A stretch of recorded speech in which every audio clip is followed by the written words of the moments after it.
ഈ DGP പദവിയിലേക്ക് എത്താനായിട്ട് IPS ഉദ്യോഗസ്ഥർക്ക് ഉപാധികൾ വെക്കേണ്ട ആവശ്യമുണ്ടോ? അത്തരത്തിലൊരു കീഴ്വഴക്കം ഉണ്ടോ കേരളത്തിൽ? പ്രേമ, അങ്ങനെയൊന്നും ഇതുവരെ കേട്ടിട്ടില്ല. കാര്യം നമ്മൾ ഇതുവരെയുള്ള നമ്മുടെ അറിവ് വെച്ചിട്ട് പോലീസ് മേധാവിയെ ഇങ്ങനെ സ്ഥലം മാറ്റുന്ന കാര്യമൊക്കെ നിശ്ചയിക്കുന്നതിന് മുഖ്യമന്ത്രിക്ക് തന്നെയാണ്. ആഭ്യന്തര വകുപ്പ് ആര് കൈകാര്യം ചെയ്യുന്നോ അവരാണ് തീരുമാനിക്കുന്നത്. അപ്പോൾ ഇത്തരത്തിൽ മുഖ്യമന്ത്രിക്ക് ഇപ്പോൾ ഈ കാര്യങ്ങൾ കൈകാര്യം ചെയ്യാൻ ആഭ്യന്തര വകുപ്പിലെ ഒരു പ്രമുഖ വ്യക്തിയെ അദ്ദേഹം ഏൽപ്പിച്ചിട്ടുണ്ട്. മുഖ്യമന്ത്രി ഇപ്പോൾ രണ്ടാമതൊരു ടേം വരുമ്പോൾ ഇത്തരം സ്ട്രെയിനുകളൊന്നും അദ്ദേഹത്തിന് തലയിൽ വെക്കാൻ വയ്യ. അങ്ങനെ അദ്ദേഹം ഇത് ആഭ്യന്തര വകുപ്പിലെ ഒരു പ്രമുഖനായിട്ടുള്ള ആളെ ഏൽപ്പിച്ചിട്ടുണ്ട്. മറ്റാരുമല്ല, P. ശശി പ്രമുഖൻ. അപ്പോൾ ഇതിലിപ്പോ ഈ നമ്മുടെ നാളിതുവരെ സർക്കാർ തലത്തിൽ കാണാത്ത ഒരു നീക്കുപോക്കാണ് ഉണ്ടായിരിക്കുന്നത്. IPS കാരാണ്, UPSC IPS കാരാണ് സർവീസ് ചട്ടം അനുസരിച്ച് അവരാണ് DGP റാങ്കിൽ എത്തിയാണ് പെൻഷൻ പറ്റി പോകുന്നത്. അപ്പൊ DGP റാങ്കിലേക്ക് 5 പേരുണ്ട്. 5 പേരല്ല, നിതിൻ അഗർവാൾ ഒരാള്, റവേഡ ചന്ദ്രശേഖർ, യോഗേഷ് ഗുപ്ത, മനോജ് എബ്രഹാം, സുരേഷ് രാജ് പുരോഹിത്, MR അജിത് കുമാറും ഉണ്ട്.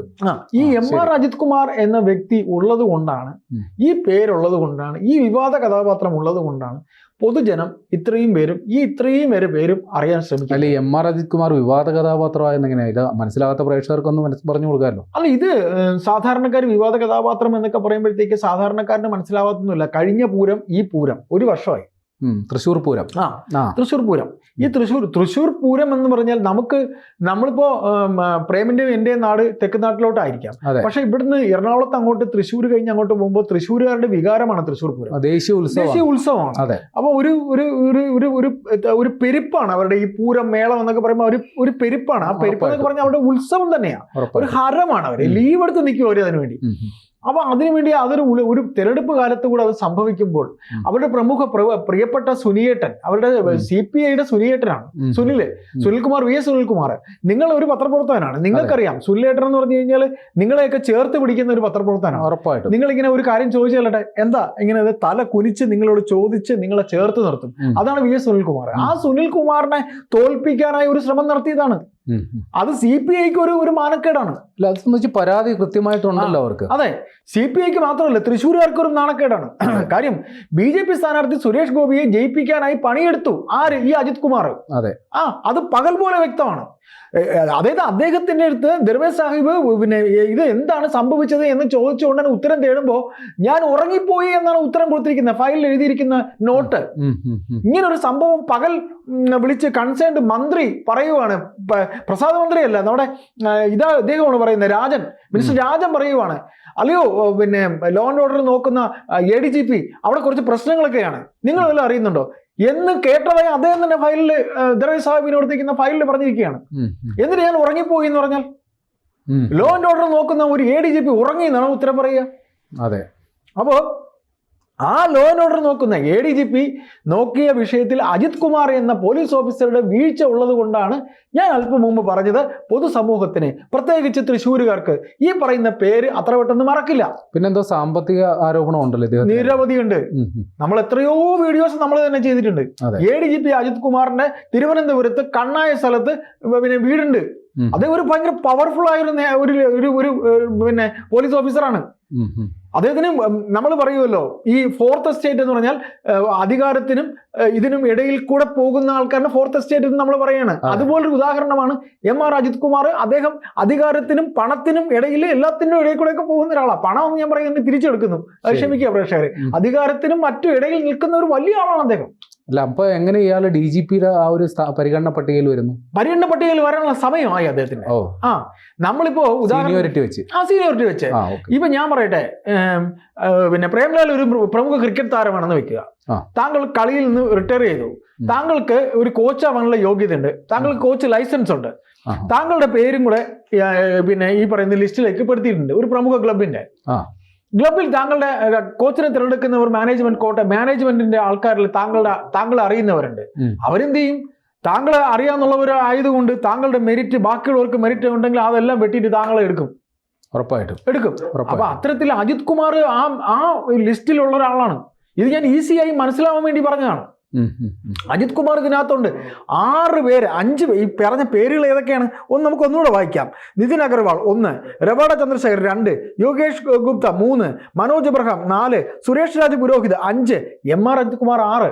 ഈ 5 പേരെയും മാറ്റണം. അപ്പൊ അതിനൊരു ഉപായം വേണം. അതാണ് താങ്കൾ ആദ്യം ചോദിച്ച ചോദ്യം.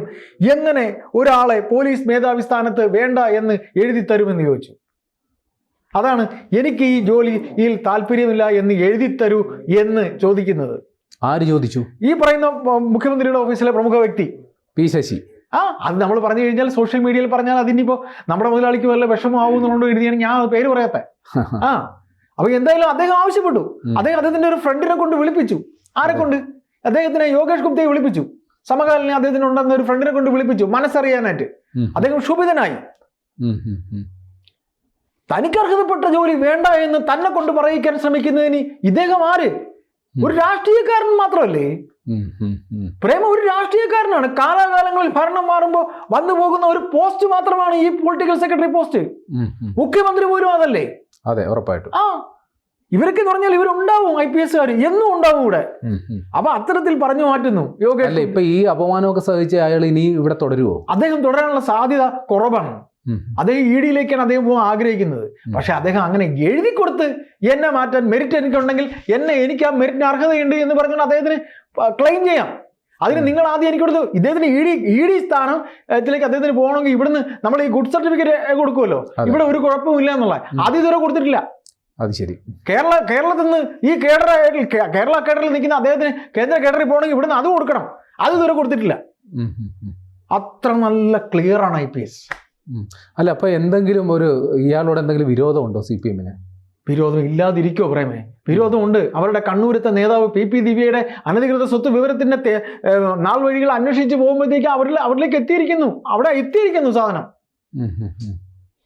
നമ്മൾ കുഴിവെട്ടി, നമ്മൾ ഏതോ സിനിമയിലല്ലേ കണ്ടേ, പത്മനാഭ സ്വാമി ക്ഷേത്രത്തിന്റെ ഖനി തേടി പോകുന്ന ഒരു കുഴിവെട്ടുന്ന ഒരു രംഗം ഉണ്ടല്ലോ. അതുപോലെ ഇത് വെട്ടി എന്തോ ഒരു സിനിമയാണത്, ഒരു കള്ളന്മാരുടെ സിനിമയാണത്. ആ സപ്തമ സ്ത്രീ തസ്കര. അപ്പൊ അങ്ങനെ ഈ കുഴി വെട്ടി പോകുമ്പോ ചെല്ലുമ്പോ PP ദിവ്യയുടെ അടുത്താ എത്തുന്നേ. സഹിക്കൂ. ഞാൻ ചോദിക്കട്ടെ, പ്രേമ് ഈ ഇടതുപക്ഷ ഭരണകാലത്തൊക്കെ സെക്രട്ടേറിയറ്റ് പോയിട്ടുണ്ടോ? നിരവധി തവണ പോയിട്ടുണ്ട്. അവിടെ നമ്മൾ ചെയ്യുന്ന ഒരു മിനി കണ്ണൂരാണ്. സ്വാഭാവികം. നിങ്ങൾ അവിടെ പോയിനാ, നിങ്ങൾ വന്നീനാ, കൊടുത്തോ ഏട്ടാ, നിങ്ങൾ എപ്പോഴാ പറഞ്ഞേ? ഇങ്ങനെയൊക്കെയുള്ള 100 ശബ്ദങ്ങൾ ഇങ്ങനെ അവിടെ ഇവിടെയൊക്കെ നമുക്ക് കേൾക്കാൻ കഴിയും. കണ്ണൂര് അല്ലേ? ഉറപ്പായിട്ടും. അപ്പൊ മിനി കണ്ണൂരാണ്. CPM എന്ന് പറഞ്ഞാൽ കണ്ണൂരാണ്. അപ്പൊ കണ്ണൂരുകാരിയെ ഒരു നേതാവിനൊക്കെ ഒരു തൊട്ട യോഗേഷ് ഗുപ്ത അല്ലെ ഇനി ഏത് ഗുപ്ത ആയിരുന്നാലും ഇരുത്തൂലപ്പാ, എടുത്ത് മാറ്റിക്കളയും. അപ്പൊ അദ്ദേഹം ED ആയിട്ട് അദ്ദേഹത്തിന് പോകുമ്പോൾ അദ്ദേഹത്തിന് ഇവിടുന്ന് കൊടുക്കാനുള്ള ക്ലിയറൻസ് പേപ്പർ കൊടുത്തിട്ടില്ല. PP ദിവ്യയെ തൊട്ടു. പിന്നെ സംസ്ഥാന ഘടകത്തിലെ 4-5 നേതാക്കളുടെ പേര് ഇനി ഉണ്ടെന്ന് പറയുന്നു. അതായത് ഈ വിജിലൻസിന്റെ ചുമതല എടുത്തത് ഇയാൾക്കിപ്പോ പാരയായി. പാരയല്ല, ഇവര് ഈ പറയുന്ന പോലെ P ശശിയെ ബഹുമാനപ്പെട്ട മുഖ്യമന്ത്രി പിണറായി വിജയൻ, എനിക്ക് തലവേദനയൊന്നും ചുമക്കാൻ വയ്യ, ശശി നീ ഇതൊക്കെ ഒന്ന് നോക്കിക്കോ. കാര്യം പിണറായി വിജയൻ അറിയാം, EK നായനാരുടെ മന്ത്രിസഭയിൽ അവസാന ടൈം കൊളന്തു കൊണ്ടിയ ഒരാളാണ് ഇദ്ദേഹം. എങ്കിലും ഇതൊരു ഹെഡേക്കാണ്. അപ്പം ഈ പറയുന്ന IPS ഓഫീസർമാരുടെ പോസ്റ്റുകൾ മാറ്റി കൊടുക്കണം. ഒരു ഗാംബ്ലിംഗ് പോലെയാണ്. മനോജ് എബ്രഹാമിനെ കുറെ നാൾ സസ്പെൻഷനിലായിരുന്നു, P വിജയൻ സസ്പെൻഷനിലായിരുന്നു. അത് ഇവര് തമ്മിൽ പണിഞ്ഞിട്ടാണ്, P വിജയനും മനോജ് എബ്രഹാമും പണിതിട്ടാണ് എലത്തൂർ തീവെപ്പ് കേസ്, ട്രെയിൻ തീവെപ്പ് കേസ്, അതൊക്കെ അറിയാലോ. അതിന്റെ റിപ്പോർട്ട് അജിത് കുമാർ വെച്ച് താമസിപ്പിച്ചു. ഇവരൊക്കെ കാണുമ്പോൾ സല്യൂട്ട് അടിയും ചിരിയും കൈയോട് പോക്കുകയാണെങ്കിൽ അടി കൂടെ പണിയുക. ഇതിനു മുമ്പ് ഏറ്റവും ഭംഗിയായിട്ട് കൈകാര്യം ചെയ്തൊരു പോലീസ് ഓഫീസറായിരുന്നു EK നായനാര്. നായനാര് വളരെ കൂളായിട്ട് ചോദിക്കായിരുന്നു, എന്താടോ എബ്രഹാമേ നിങ്ങൾ അതൊന്നും ചെയ്തില്ലേ എന്ന് ചോദിക്കുമായിരുന്നു. അതാണ് നായനാര്. അപ്പൊ ഇവർക്ക് അതിനുള്ള കഴിവില്ല. അങ്ങനെ കഴിവ് കൂടിയതിന്റെ ഫലമായിട്ടാണ് ശശി ഗാംബിൾ ചെയ്തതാ. വിജിലൻസ് എടുത്ത് ഇന്നാ നീ പിടിച്ചോ, യോഗേഷ് ഗുപ്ത നോക്കിക്കോളൂ, ഇതെടുത്ത് ജയിലിലെടുത്ത് നിങ്ങൾ നോക്കിക്കോളൂ, ജയിൽ വകുപ്പ്, ലോ ആൻഡ് ഓർഡർ അജിത്ത് നോക്കിക്കോളൂ. ഇങ്ങനെ കൊടുത്തപ്പോഴത്തേക്ക് എന്താണ്, അവരുടെ സാമ്രാജ്യം കെട്ടിപ്പടുത്തു. ഇപ്പൊ പോലീസ് അക്കാഡമി ഒന്നും വലിയ കാര്യമൊന്നുമല്ല, ആണോ? അല്ല. ലോ ആൻഡ് ഓർഡർ വലിയ കാര്യമാണ്. അവിടെയാണ് പൂന്തി വിളയാടിയത്. പക്ഷെ വിജിലൻസ് കിട്ടിയപ്പോൾ അദ്ദേഹം അതിന്റെ കറക്റ്റ് വഴികളാണ് പോയത്. പ്രേം അദ്ദേഹം ആ കറപ്ഷൻ പിടിച്ചു, കുറ്റം പിടിച്ചു. അങ്ങനെ പിടിച്ചു വന്നപ്പോൾ കണ്ണൂർ നേതാക്കൾ കുലുങ്ങാൻ തുടങ്ങി. മതി കുലുക്കം, നിർത്തിക്കോ എന്ന് പറഞ്ഞു.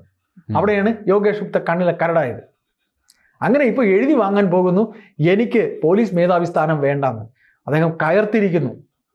എന്ത് മാന്യതയാണ്! ഇതാ ഇപ്പോൾ നിലമ്പൂർ വോട്ട് തേടി മുഖ്യമന്ത്രി പോയിരിക്കുന്നു, എനിക്കൊരു 3ാം ടൈം കൂടെ തരൂ, ഇതേപോലെ കുളം തോണ്ടാൻ.